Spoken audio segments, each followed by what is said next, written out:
An HPC cluster. My name is Wade and I'm a member of the team here at Advanced Clustering Technologies. From everyone here at Advanced Clustering, I want to thank you for joining us today. If you're an existing customer, we're glad to see you. And if you're new to Advanced Clustering, I'd like to start by introducing you to our company. Advanced Clustering Technologies has been providing HPC solutions since 2001.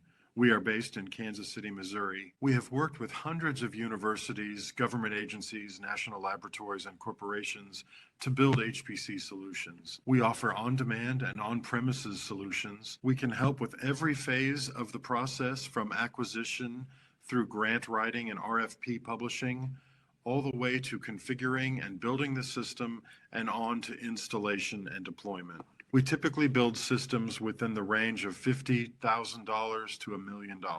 This webinar will guide you through the building blocks of an HPC cluster, including processors and interconnects, storage, and GPUs. We will also be discussing ways you can take action now to prepare for the future, to ensure that your data center is prepared for the requirements that will be necessary as new technologies arrive on the market. At the conclusion of this webinar, we will share online resources available from Advanced Clustering's website that might prove useful to you. We will also welcome and answer your questions. And this webinar will be available on demand on our site, advancedclustering.com. At this time, it is my pleasure to introduce to you our Director of Sales, Jim Paugh. Thank you, Wade. My name is Jim Paugh. I am the Director of Sales at Advanced Clustering. I've been with the company a little over 17 years. So why don't we get started with processors? Intel Xeon and AMD EPYC. Each has its own advantages, and we'll start by looking at the Xeon processors first. The current generation of Xeon CPUs has the codename Cascade Lake. It uses the 14 nanometer process. There are options for anywhere from 4 to 28 cores with more than 50 options to choose from. This generation continues the 6 DDR4 memory channels per CPU, and there's 48 lanes of PCIe Gen 3 bandwidth. And with the AVX 512 instruction set available for certain SKUs, you can get up to 32 floating point operations per cycle. Cascade Lake also offers up to 38 megabytes of L3 cache. When we take a look at how the chip is built, inside we see there are a bunch of cores along with a block of shared L3 cache. You can also see the 6 memory channels and the 48 PCIe Gen 3 lanes. When you have a dual socket system, more processors equal more memory channels. Intel also has a proprietary interconnect for intra-processor communications called UPI or Ultra-Path Interconnect. Depending on which CPU you select, it will have either 2 or 3 of these UPI links. So let's dig into the various available Xeons. Intel has decided to classify them by a type of metal, so we'll start with the bronze level. This particular class of CPUs is an entry-level CPU and not really designed for HPC. It offers the slowest memory performance at 2133 MHz, and compared to the other classes, it is the least featureful, although it does do 16 double precision floating operations per cycle. As we move to the silver level, we can see the changes highlighted in green. In particular, we move up memory speed performance, as well as adding in hyperthreading and turbo boost. Again, we're not seeing much demand in our segment for this class of CPUs either. Where we are seeing this demand is in the 2 gold levels. So let's look at the 5200 series first. As you can see, the changes from the silver include the ability to use these in 4-socket systems, memory performance increases again, and then intra-processor communication speeds up. These CPUs are a great way to make your HPC dollars go further, especially if node count is important. Now let's look at the 6200 series, which is what we see most of our systems being sold with. Again, memory performance improves, but what makes this level so compelling is the double precision floating performance doubles from 16 to 32 operations per cycle. In addition, there's one more UPI link. We're seeing the 6226R, which is a 16-core 2.9 gigahertz chip, and the 6240R, which is a 24-core 2.4 gigahertz chip, as the most popular choices to drive either node count in the case of the former and core count in the case of the latter. The Platinum series chips have all the same performance of the Gold 6200, except you can use these chips with 8-way systems. But these are really expensive relative to the 6200 series and are more designed for enterprise computing than HPC. When Cascade Lake first launched, the 8200s did offer more cores than the Gold 6200 chips, but with Cascade Lake Refresh, you can get to this top core count in the 6200 series processors. One note about Intel. For our EDU customers, Intel has designated certain SKUs as part of their HPC Academia acceleration program. And for all of our customers, it's never a bad thing when you're buying a larger type cluster to ask for both AMD and Intel options in order to get better pricing. Please contact your sales rep for more information on these programs. Now, I've spoken about AVX in a couple of the previous slides. So what exactly is it? AVX is an acronym for Advanced Vector Extensions and was first introduced with the Sandy Bridge processors back in 2012. Its first iteration had one 256-bit basic floating point unit, which doubled then performance from 4 floating point operations to 8. 2 generations of CPUs later, Intel introduced AVX 2.0 with the E5 2600 V3 chips, and this added a second FMA to double again performance to 16 floating point operations per cycle. And that brings us to where we are now, which is AVX 512, which was launched with the introduction of the Skylake processors. While these chips still have 2 FMAs, they're now 512-bit, which again doubles performance to 32 floating point operations per cycle. One of the quirks with Intel processors is that unlike AMD, only certain features are available with certain SKUs. So with the 3200 series through the 5200 series, you only get 16 floating point performance, while you need to step up to the 6200 and 8200 series chips to get the 32 floating point performance. There is a slight drawback when your application can take advantage of AVX.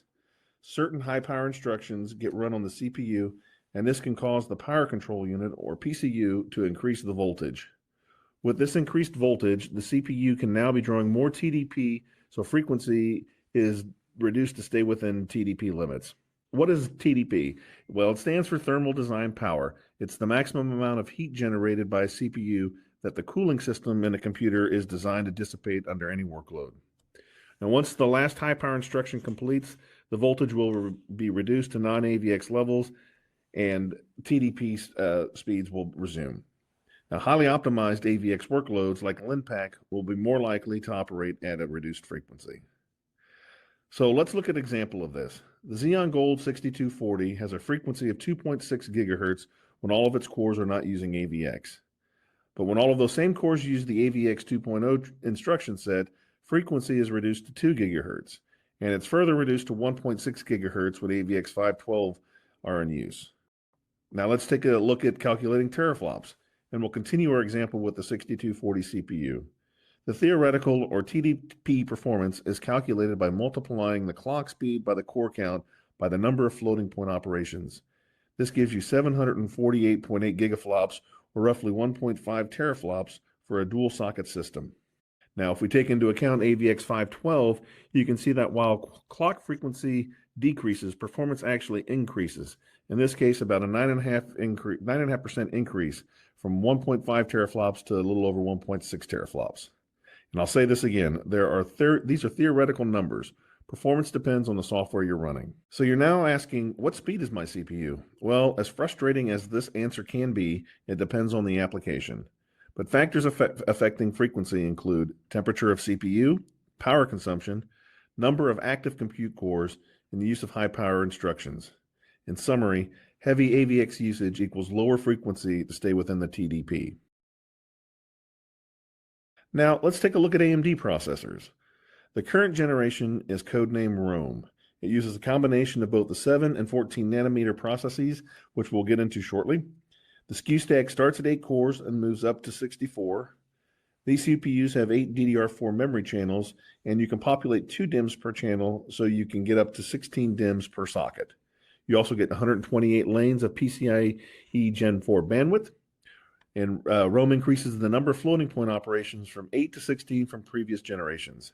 And these new EPYC CPUs are built on a modular design. It uses multiple dies per CPU. There's the CCD, or compute core die, and the IOD, or IO die. Let's look into these 2 types of dies in more detail. First, we'll look at the compute core die. Each CCD consists of up to 2 CPU compute complexes, or CCX, at 7 nanometers. Each CCX contains up to 4 compute cores and 16 megabytes of shared L3 cache. Multiple CCDs are added to the CPU to form various core count configurations. As an example, A 64-core CPU has 8 CCD units. CCD is based on the Zen 2 architecture, which is exactly the same component as their desktop Ryzen processors.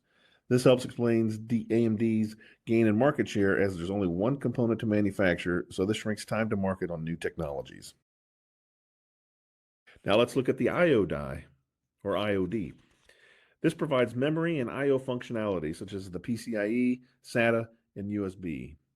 All functions are integrated in this die, so no extra chipset is needed. It uses the 14-nanometer process.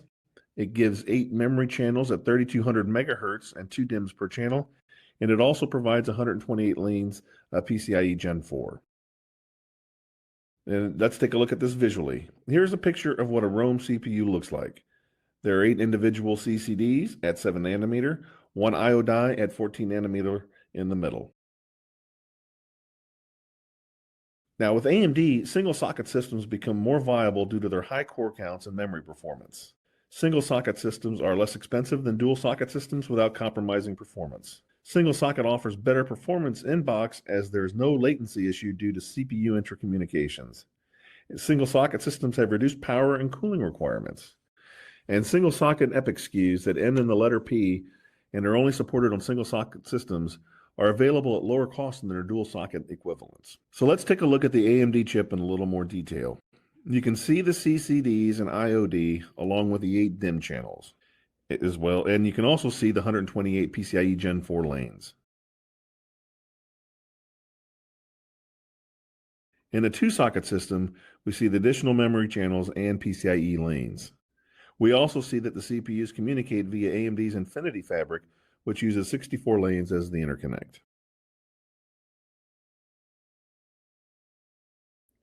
Here is the AMD EPYC SKU stack. On it, you can see the various CPUs available at various core counts, speeds, and power draw. As you can see, there are quite a few that have 200-watt TDPs or higher. As this number goes up, air cooling them becomes a challenge. But we'll circle back to this a little later because it isn't just unique to AMD processors. And I do want to mention that unlike Intel, all of the same features of the chip are available up and down the SKU stack. In terms of customer demand, we're seeing the most demand for the 32-core, 2.35 gigahertz EPYC 7452 processor. Since we looked at calculating teraflops for Xeons, let's take a look at doing the same with the Rome chip. In this case, we'll use that EPYC Rome 7452. Here in our example, you can see that with the 32-core chip, you can get 1.2 teraflops per socket or 2.4 teraflops per dual socket system. And EPYC has no AVX 512 support.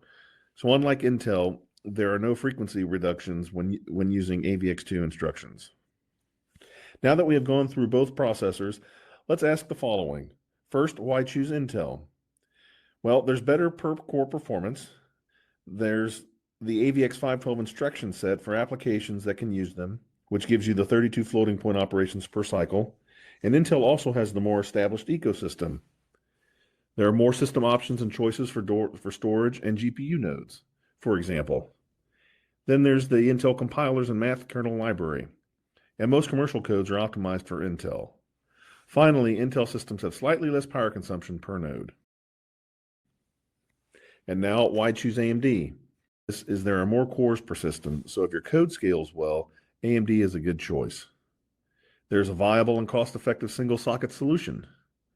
AMD chips have more memory channels and faster memory support, so you can get to higher memory amounts with faster performance. There are more and faster I/O expansion slots with 128 lanes of PCIe Gen 4 support, allowing you to take full advantage of HDR, InfiniBand, which is 200 gigabit per second, and the new A100 GPUs, for example. Then there's less confusion with performance numbers, as the feature set is the same up and down the SKU stack. And here's a visual to show how AMD and Intel stack up against one another from a high-level view. I would like to mention that we have prepared 2 sets of HPC pricing guides, one set for AMD and one for Intel. They show what you can get for various price points. And here's where you can download them. With that, I'd like to turn this over to John Gannon, who will cover the next set of topics. Thank you, Jim. I appreciate that. Yes, my name is John, and I've been with Advanced Clustering Technologies now for a little over 6 years. And I'll be spending a little time speaking on Interconnect. When it comes to how your cluster can handle node-to-node communication, there are two major choices, Ethernet and InfiniBand. We'll also discuss a third option, Omni-Path, in a moment. Now, which is right for you? It's a simple answer. If no MPI codes, then stick with Ethernet. I think everyone here is familiar with Ethernet. It's pretty much in every computer. For purposes of this presentation, we're talking about it in the context of message passing, not for cluster management. For MPI, if you're using Ethernet, you have options beyond 1 gigabit, and the costs are fairly reasonable. You have 1 gigabit, 10 gigabit, they're pretty cost effective. 25, 50, 100, also available at somewhat reasonable cost. The widest compatibility and easiest to use. Every cluster will have Ethernet. Downsides, lower bandwidth, high latency. Scalability, as your cluster grows beyond a single switch, the costs rise significantly, as does the complexity of the network topology. If latency is a concern, there's an option, such as InfiniBand, which is an RDMA interface device. It does not operate like an Ethernet device. A nice feature is that one host can read or write to another host's memory without involving the OS. And this OS bypass is how IB gives you higher bandwidth and lower latency performance compared to Ethernet. It supports multiple upper layer protocols. Mellanox, the company behind InfiniBand, was recently purchased by NVIDIA. It comes in various flavors, SDR, DDR, QDR, FDR, EDR, and now HDR. All of the switching logic is run via software called a subnet manager. Subnet manager sweeps the network and discovers all the devices and allows traffic to flow on the network. Subnet managers can run in switch or most cost effectively on a compute or head node of the cluster. InfiniBand has gone from 10 gigabit to its current 200 gigabit.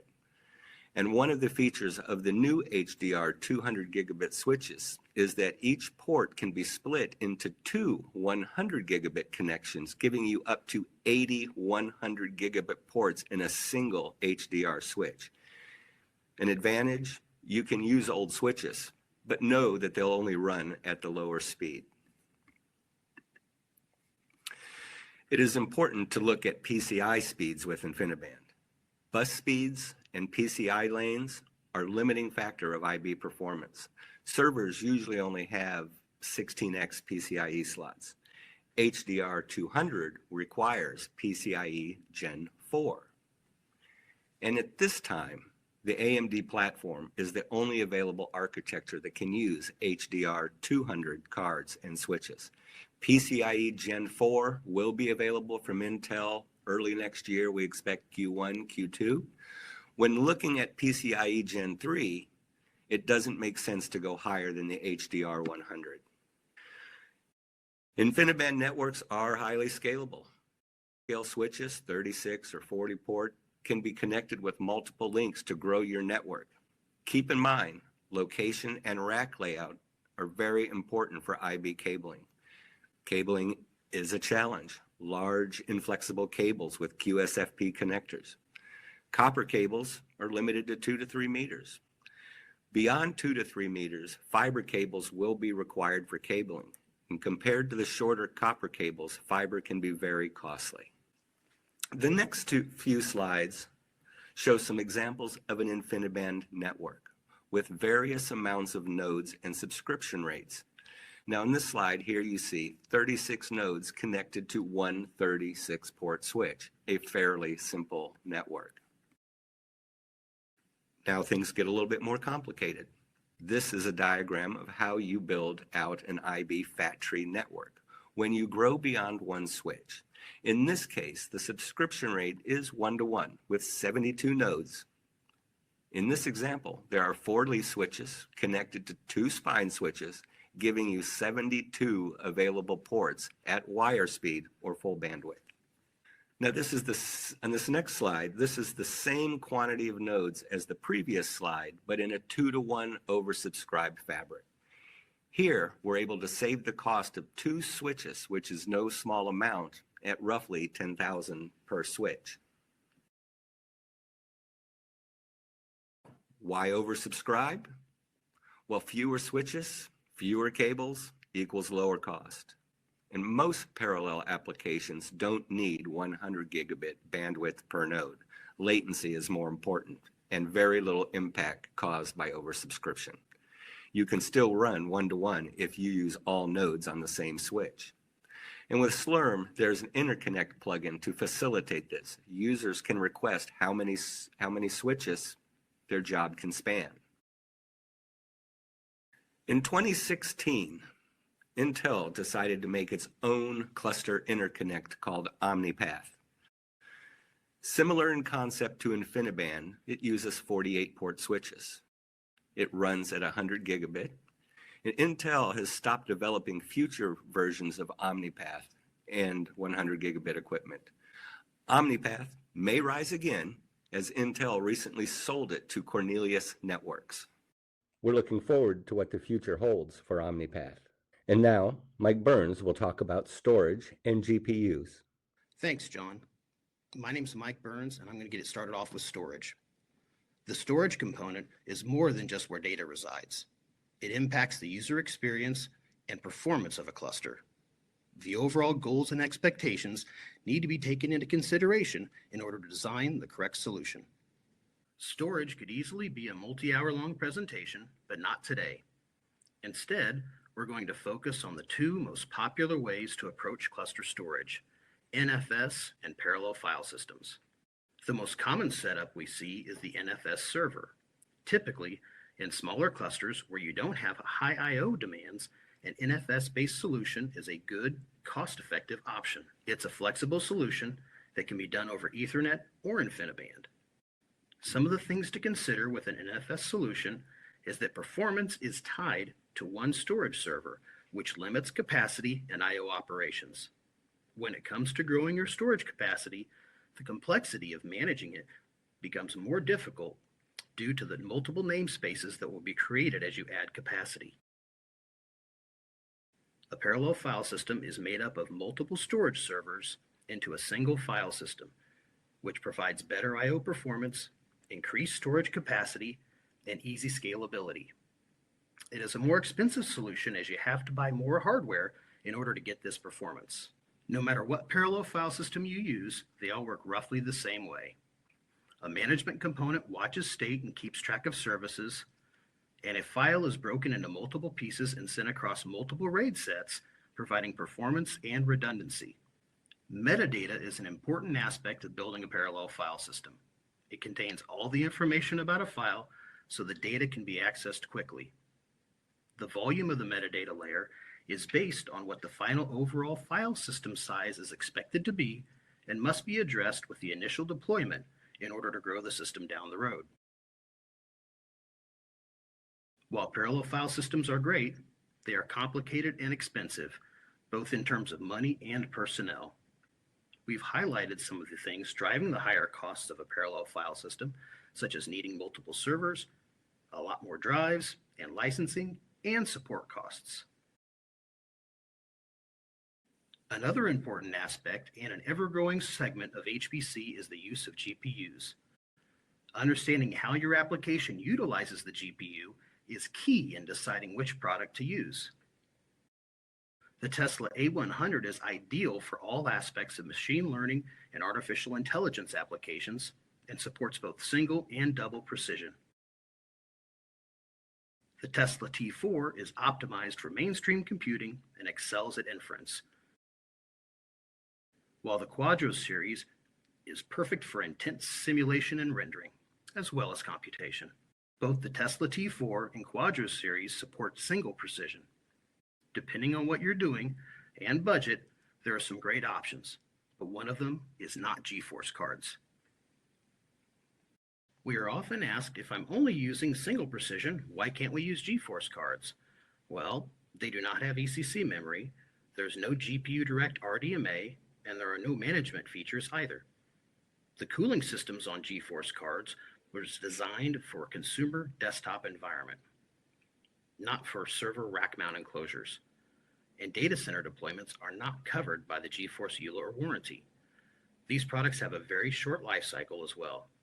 Yes, the price point is very attractive when compared to the Teslas, so for a lower cost option, we suggest the Quadro RTX series, which provides excellent performance and has passively cooled options.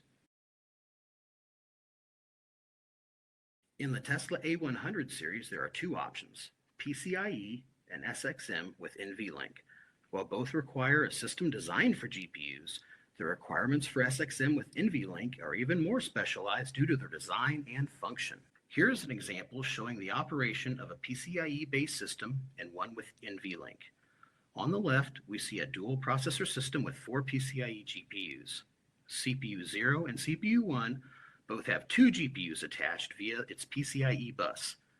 In order for CPU 0's GPUs to communicate with CPU 1's GPUs, they utilize the CPU's UPI link. For most applications, including ones that are heavy CPU GPU, or in use cases supporting multiple applications, this is an excellent choice. On the right, we again have an example of a dual processor system with 4 GPUs, but as an SXM-based system using NVLink. NVLink is a private bus between GPUs, which provides point-to-point transfer between GPUs. Utilizing the direct connection to the other GPUs in a system can result in greater performance, if your code can scale. Here is a comparison of 8 single GPU systems compared to a system with 8 GPUs. Both configurations are based on the same CPU, memory, and storage. For GPU-intensive applications, it is much more economical to go with a highly dense GPU server compared to multiple single GPU-based systems. By increasing GPU density and eliminating the extra components of additional servers, it reduces the overall cost by 47%. In addition, by lowering the overall quantity of systems, there is a 70% reduction in power consumption, as well as critical data center space. Here are some things to keep in mind when considering GPUs. Systems that support GPUs have different requirements than a system that is used for standard compute nodes. In most instances, you cannot simply add a GPU to an existing node. GPUs are physically large and require up to 300 watts per card. The host system must be designed to provide the space and power in order to support them properly. In some of our testing, we are seeing systems with 8 GPUs drawing over 3,000 watts. That, coupled with the rising power consumption of processors, can limit the configuration options. Well, thank you for your time. I'm going to hand it back over to Jim, who will discuss data center considerations and their future implications. Thanks, Mike. One of the more important things to consider prior to buying your cluster is its physical location. These systems draw more power and require more air conditioning than your typical enterprise IT equipment, and they're designed to run at 100% utilization with high-end CPUs and networks. That's why it's important to involve your facilities team from the beginning of this process. Some of the questions to ask them include, what type of power is available? Going forward, it really needs to be a minimum of 208 volt 30 amp circuits as systems continue drawing more and more power. What is the power and cooling limit per rack? Most data centers can air cool up to 15 kilowatts per rack, and with HPC systems, it doesn't take a lot to get there. Is there a loading dock? These systems will ship on pallets, so there has to be planning for their arrival and ultimate delivery to the data center. Now I want to talk a little about power consumption. The most common form factor in HPC is a 2U server with 4 nodes. Each node is around 500 watts for Intel and 600 for AMD. So a 2U system can be between 2,000 and 2,400 watts. A standard 120 volt 15 amp circuit in the wall can only provide 1,800 watts, and according to electrical code, you should only use 80% of that, or 1,440 watts. Lots of data centers use 208 volt 30 amp circuits, which provide about 5,000 watts of power. A high-end GPU node can easily draw 3,000 watts. All of this is to reiterate that as systems draw more and more power, it will become more challenging to power and cool future generations of supercomputers. And so what's next? More segmentation is coming. Intel is launching 2 server Xeon platforms in 2021, targeted at the enterprise and HPC segments, while AMD is on target to release their follow-up CPU Milan, also in 2021. With Intel, the Ice Lake processor coming next year has some interesting features that we'd love to discuss in more detail with you. However, due to NDAs we have in place with them, we're unable to provide any more information on it for now. If you would like to learn more about this, plus the follow-on to Ice Lake, which looks even more compelling, be sure to sign up for a one-on-one session. As for AMD, NVIDIA, and Mellanox, which are now one and the same, all three of those tend to keep their roadmaps close to the chest, so there's nothing really to share about what's coming other than what I mentioned about Milan. So competition is always good as the end user is the ultimate benefactor. Power per node is increasing. Air cooling higher-end CPUs will be impossible, and that means water cooling, more specifically direct-to-chip liquid cooling, is coming sooner rather than later. Finally, rack systems are getting deeper, so data centers will have to factor that in when buying new racks. I would like to share the following links to show how we like to give back to the HPC community. We've worked with PIs across the country to put together an HPC grant writing white paper. We've also reviewed a lot of RFPs we've seen over the years and prepared a guide on writing these HPC request for proposals. This was done as most purchasing agents don't know the difference between enterprise IT and research computing. And finally, we have HPC pricing guides where you can see what you can get for various budget levels. These guides remain our most downloaded items since we began putting documents online. I'd like to thank everyone for attending this webinar on what to know when it comes to building your cluster. Next up, we'll be going over our new cluster management tool called ClusterVisor. Some of its features include the ability to manage and monitor your cluster from a single web interface, the ability to make updates that are easily implemented cluster-wide. You're able to visualize your entire cluster with our built-in rack diagram. And for more information, check out our webinar on ClusterVisor that is devoted to its features and benefits. Now, in addition to taking our remaining time to answer any questions, we'd like to direct you to a link where you can schedule one-on-one meetings to discuss your future HPC plans. Thanks again for your time, and now I'll hand this back over to Wade. Thank you, Jim, and thank you to everyone who has joined us for this webinar. We hope that you find the information useful. All of the resources we have mentioned in this webinar are available on our website, and we do hope to be able to schedule a one-on-one meeting with you soon to talk about your plans for the future and how we can help. This webinar will be available on demand on our website, advancedclustering.com. Thank you for joining us.